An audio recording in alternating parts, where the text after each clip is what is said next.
ब्रह्मांड, ब्रह्मांड के आखिरी छोर तक की यात्रा। ब्रह्मांड में समय, स्पेस और मैटर सब कुछ इसी में छिपा हुआ है और हमारी पृथ्वी भी इसी ब्रह्मांड में चट्टान का एक घूमता हुआ छोटा सा कण मात्र है। हमारी पृथ्वी जो कि हमारा ग्रह है और हमारा घर है और सुख सुविधाओं से परिपूर्ण और आरामदायक ग्रह है। दोस्तों, अगर आप अपने सारे कामकाज छोड़कर आसमान की तरफ नजर डालेंगे तो आपको क्या दिखाई देगा? रात के समय आपको आसमान के विशालकाय चादर में टिमटिमाते तारे नजर आएंगे। रात के समय आप इन तारों को आसमान में चमकता हुआ देख रहे हो। ये केवल हमारी मिल्की वे यानी हमारी गैलेक्सी के एक छोटे से पैच के तारे हैं।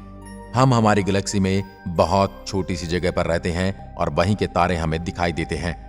फिर हमारी गैलेक्सी में बाकी जगह पर क्या है? क्या यह हमारे ब्रह्मांड के सापेक्ष में हमारी गैलेक्सी का कोई अस्तित्व है? चलिए आज आपको सफर कराते हैं ब्रह्मांड के आखिरी छोर तक का।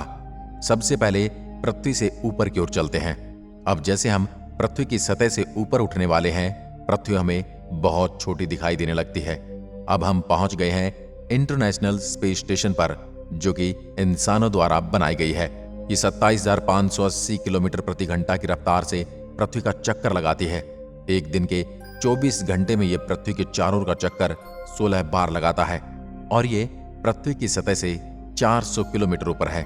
यहां से ऊपर जाने पर आपको इंसानों द्वारा कुछ और चीजें दिखाई देने वाली हैं।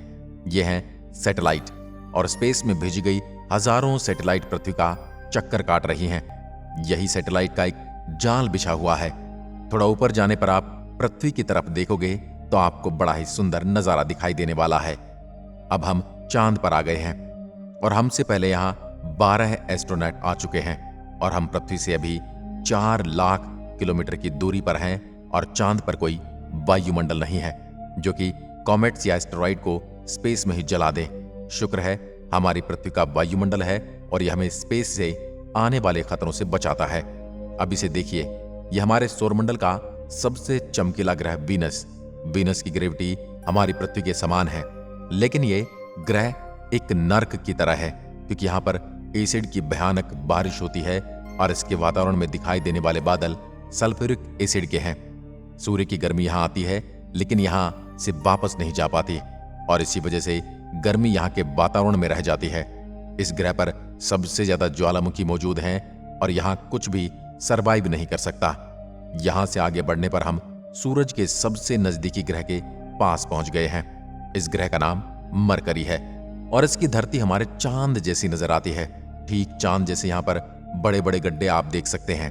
इसके साथ ही यहाँ के दिन और रात के तापमान में बहुत ज्यादा अंतर देखने को मिलेगा क्योंकि रात के समय यहाँ का तापमान -170 डिग्री सेल्सियस होता है और वहीं दिन के समय में 400 डिग्री सेल्सियस होता है। चलो थोड़ा आगे बढ़ते हैं और हम पहुंच गए हैं सूरज के पास। सूर्य इतना भारी है कि इसकी ग्रेविटी पूरे सोलर सिस्टम को नियंत्रित कर रही है और इससे निकलने वाली लपटें इतनी बड़ी हैं कि सूरज की सतह से हजारों किलोमीटर ऊपर तक चली जाती हैं। हमें यहाँ रुकना नहीं है बल्कि आगे बढ़ना है। अब इसे देखिए, ये पृथ्वी का सबसे नजदीकी ग्रह मंगल है। इसकी धरती लाल होने की वजह से इसे लाल ग्रह भी कहा जाता है। सबसे ज्यादा वैज्ञानिक इसी ग्रह के बारे में जानना चाहते हैं क्योंकि उन्हें लगता है कि मंगल ग्रह हमारा अतीत है। यहाँ पर भी नदियां मौजूद थी, यहाँ पर भी एक अपना वातावरण था और यहाँ पर भी कभी जीवन था। हालांकि आज ये ग्रह वीरान पड़ा है और वैज्ञानिक यहाँ सूक्ष्म रूप में जीवन बसाने में लगे हुए हैं। यहाँ से आगे की यात्रा हमारी थोड़ी डरावनी होने वाली है। यहाँ आपको बड़ी बड़ी विशालकाय चट्टानें देखने को मिलने वाली हैं और ये सूर्य के चारों तरफ चक्कर काट रही है। इस एस्टेरॉइड बेल्ट में मौजूद बड़ी बड़ी चट्टानें अगर आपस में जुड़ जाएं तो इनसे एक बड़े ग्रह का निर्माण हो सकता है। हम पृथ्वी से इतनी दूर हैं कि यहाँ से पृथ्वी आपको एक सूक्ष्म बिंदु की तरह दिखाई देगी। अंतरिक्ष की गहराई में आगे बढ़ने पर यह पृथ्वी हमारी आंखों से ओझल होने वाली है। अब हम पहुंच गए हैं यूरेनस पर। जब तक टेलीस्कोप का आविष्कार नहीं हुआ था तब तक हमें यूरेनस और नेपच्यून के बारे में कोई जानकारी नहीं थी। नेपच्यून हमारी सौर व्यवस्था का सबसे आखिरी ग्रह है। सोलर सिस्टम बहुत बड़ा है इसलिए नेपच्यून के बाद भी ये सिस्टम खत्म नहीं होता। सोलर सिस्टम की गहराई में आगे बढ़ने पर हम कुइपर बेल्ट में हैं। ये पिछले एस्टेरॉयड बेल्ट से 30 गुना चौड़ी और 200 गुना ज्यादा फैली हुई है। प्लूटो, जो कि ग्रहों से बेदखल किया जा चुका है, वह भी इसी बेल्ट का सदस्य है। कुइपर बेल्ट से आगे चलने पर हमें सूर्य का सबसे दूर ऑब्जेक्ट सेड्रा, जिसे एक बोना ग्रह कहा जाता है, इस ग्रह की खोज 2003 में की गई थी। ये सूरज का चक्कर लगाने में 10,000 साल का समय लगाता है। अब हम सोलर सिस्टम से बाहर निकलने वाले हैं और इंटरस्टेलर स्पेस में पहुंचकर आपको वर्जन 1 स्पेसक्राफ्ट दिखाई देगा। और ये इंसानों द्वारा सबसे दूर बनाई गई चीज है। ये पृथ्वी से 9 अरब किलोमीटर दूर जा चुका है और इसने अंतरिक्ष के काफी ज्यादा सवालों के जवाब भी दिए हैं। यहां से आगे बढ़ते हैं और यहां से आपको सूरज एक तारे की तरह दिखाई देने वाला है, जबकि पृथ्वी तो कहीं गायब ही हो गई है। उसका कोई नामो निशान नहीं है। इस जगह पर भी सूर्य की ग्रेविटी को महसूस किया जा सकता है, क्योंकि यहाँ कॉमेट सूर्य की ग्रेविटी से बंधे हुए हैं। इन धूमकेतु में इतना ज्यादा पानी भरा हुआ है कि अगर इकट्ठा हो जाएं तो पृथ्वी से भी बड़े गहरे सागरों को भर सकते हैं। हमारी पृथ्वी पर अधिकांश पानी इन कॉमेट्स के जरिए ही आया है। इस जगह के बाद सूरज की ग्रेविटी कम होने लगती है और यहां से आगे शुरू होती है एक रहस्यमय यात्रा।